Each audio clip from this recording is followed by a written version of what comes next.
88,000 ऋषियों भगवान विष्णु को 10,000 वर्षों तक युद्ध करना पड़ा और उस युद्ध को करने के बाद उन्हें कुछ निंद्रा आ गई और इधर देवताओं के यहाँ किसी यज्ञ का आयोजन करने का महाराज प्रोग्राम बन गया। लेकिन जब तक भगवान विष्णु उस यज्ञ में अपनी परमिशन नहीं देते हैं तब तक वो यज्ञ संपन्न नहीं होता है।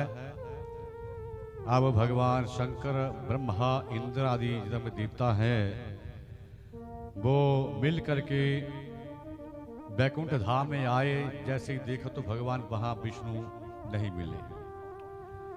ध्यान लगा करके देखा तो जिस स्थान पर भगवान विष्णु लेटे हुए थे, सोए हुए थे, वहां पर पहुंचे। अब फिर वहां पर ही ये कथा घूम करके आ गई।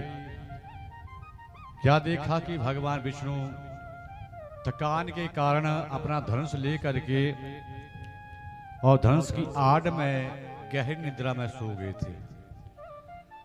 अब सब देवता आपस में बातचीत करते हैं कि देखिए किसी को निद्रा से जगाना नहीं चाहिए।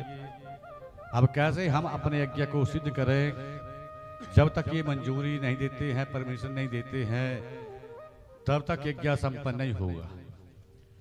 भगवान शिव ने मना कर दिया कि देखिए शास्त्र तो यही कहता है कि निद्रा के बीच में गए हुए व्यक्ति को जगाना नहीं चाहिए, लेकिन देवताओं का यज्ञ संपन्न करने के लिए कुछ न कुछ तो करना पड़ेगा। तो सज्जनों, ब्रह्मा है सृष्टिकर्ता। तो ब्रह्मा ने बमरी नामक का कीड़ा पैदा कर दिया। बमरी कहते हैं सीण को देसी भाषा में। उसको पैदा करते हुए आदेश दिया कि जाइए आप जो भगवान विष्णु धनुष के ऊपर अपना मस्तक रख करके सोए हुए हैं, इनकी निद्रा को जाकर के भंग कर दो। तो उस बमरी नाम के कीड़े ने मना कर दिया कि देखिए मैं इस पाप भरे कार्य को नहीं कर सकता, ये पाप भरा कार्य है और निद्रा से जगाने के ऊपर दोष लगता है, ब्रह्म हत्या लगती है।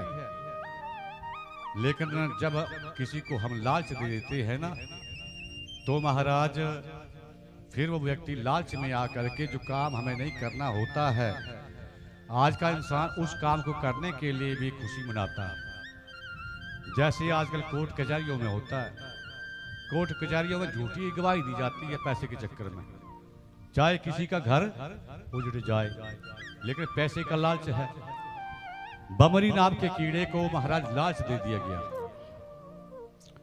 कि देखिए आज के बाद जब भी इस धरती के ऊपर कोई यज्ञ होगा तो उसमें आपको भाग दिया जाएगा। बमरी नाम के कीड़े ने उस सीणक ने पूछा कि ब्रह्मदेव मेरा भाग क्या होगा। तो आज ब्रह्मा ने कहा कि देखिए आपका जो भाग है, जो हवन करने के बाद हवन करते समय अगल बगल में जो बाहर गिर जाता है वो आपका भाग होगा। कथा को ध्यान से सुनना, एक एक शब्द काम का है। कई बार माताएं बहनें क्या करती हैं, अनजानता के कारण, अज्ञानता के कारण कि हवन तो हो रहा है, लेकिन झट से आएंगी, साफ करेंगी, इकट्ठा करेंगी और अंदर डाल देती है। ऐसी गलती भूल करके भी नहीं करनी चाहिए। जो गिर गया वो गिर गया। कई बार आप कोशिश कर लो, वो तिल वो जौ गर्म हो करके पटक करके बाहर आ जाते हैं आपके ना चाहने से भी। तो ये जो भाग होता है बमरी नाम के कीड़े का है।